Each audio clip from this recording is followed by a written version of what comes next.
100 page UPSC के paper में भरने पड़ते हैं एक दिन में। क्या तुम्हारी कैपेबिलिटी अभी है इतनी लिखने की या फिर नहीं? और अगर नहीं है तो क्या तुम उस चीज को चेस कर रहे हो प्रॉपरली या फिर नहीं? मेंस में ना दिन में 2 पेपर होते हैं, दोनों में 20-20 क्वेश्चन आते हैं। एक पेपर में 50 पेज भरने हैं, दूसरे पेपर में फिर 50 पेज भरने हैं, और फिर अगले दिन फिर 2 पेपर है।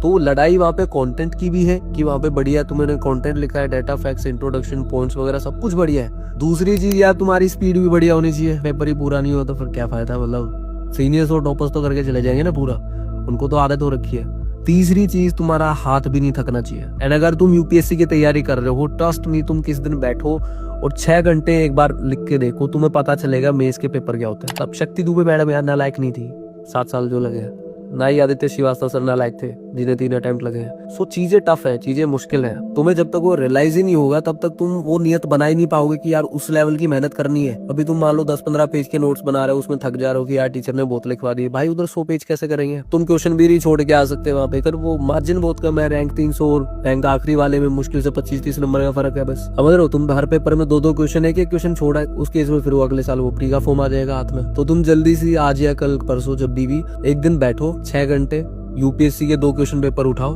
और बैठ जाओ लिखने। फर्क नहीं पड़ता तुम्हारी तैयारी किस लेवल की है, फर्क नहीं पड़ता तुम सारा कर पाओगे या फिर नहीं। तुम्हें वो 6 घंटे फील करने हैं, तुम्हें देखना वो 6 घंटे क्या होते हैं, ठीक है? वो कैसे बीतते हैं वो 6 घंटे। क्वेश्चन का आंसर नहीं भी आ रहा ना, तुम रैंडमली कुछ भी लिख दो, तुम बस लिखते रहो, तुम पेन चलता रहना चाहिए। मतलब तुम्हें पता चले कि यार मैं अंधाधुंध लिख रहा था, कितने पेज भरे गए मेरे से। और फिर तुम सोचो कि वहां पे एग्जाम हॉल का प्रेशर होगा, ठीक है, यूपीएससी के क्वेश्चन होंगे और उसमें तुम्हें कंटेंट भी ऐसा लिखना है कि यार सीनियर और टॉपर्स को तुम डिफीट कर दो।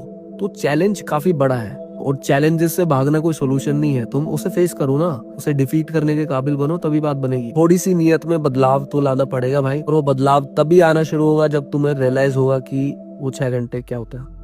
ओके, सो कभी बैठो, 3 घंटे की शिफ्ट मारो, 2-3 घंटे का गैप लो, फिर 3 घंटे बैठो और देखो तुमने कितने टोटल आंसर्स लिखे, कितने पेज भरे तुमने, क्या स्पीड थी, क्या राइटिंग थी, क्या ग्रामर मिस्टेक थी। जब तक खुद की रियलिटी नहीं पता तब तक कैसे आगे इंप्रूवमेंट करोगे? तब तक लेक्चर और किताबें ही पढ़ते रहोगे भाई। इन द एंड तुम्हें पता आंसर लिख के ही नंबर मिलने वाले हैं, 1750 का मीन्स। समझो इस चीज को। टाइम ऐसा है कि वो डिमोटिवेट मोटिवेट होने वाला वो ड्रामा खत्म करो। तुम्हें बस इतना रियलाइज करना है कि जो चीज जरूरी है वो करनी ही करनी है, आज ना कल करनी है। बेटर आज करोगे तो कल को और बढ़िया हो जाएगी। That's it. इसमें कुछ डिमोटिवेशन नहीं है, कुछ मोटिवेशन नहीं है, ये फैक्ट है। उसमें मोटिवेशन और डिमोटिवेशन मत लेके आया करो। And by the way men's के प्रॉम्प्ट्स रेडी हो गए हैं। इंस्टा की बायो में लिंक होगा, एक यूट्यूब चैनल का नया चैनल बनाया है, वहां पे तुम्हें मिल जाएंगे कैसे क्या यूज करने हैं, वो भी तुम्हें बताया गया है।